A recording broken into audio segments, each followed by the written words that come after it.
बिस्मिल्लाहिर्रहमानिर्रहीम। अस्सलाम वालेकुम। आज मैं आपको ज़ियाबतुस यानी कि शुगर का इलाज बताऊंगी। इसके लिए दो नुस्खे हैं। नंबर 1, ज़ियाबतुस यानी शुगर के लिए कुल्फ़े का साग बहुत मुफीद है। इस साग का रस आधा कप सुबह शाम मतवातर पीते रहें। इंशाअल्लाह इसके पीने से आहिस्ता आहिस्ता शुगर के मर्ज में कमी हो जाएगी। नंबर 2, ज़ियाबतुस को ख़त्म करने के लिए 1 चम्मच करेले का रस सुबह शाम पिए। इंशाअल्लाह मर्ज में रफ्ता रफ्ता कमी हो जाएगी। मिलते हैं एक नई वीडियो के साथ, तब तक के लिए अल्लाह हाफिज।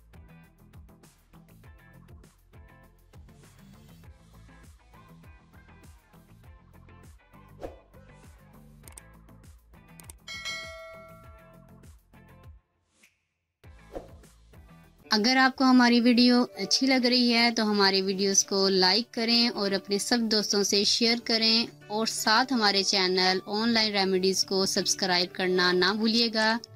मिलती हूँ मैं आपको एक नई वीडियो के साथ, तब तक के लिए अल्लाह हाफिज़।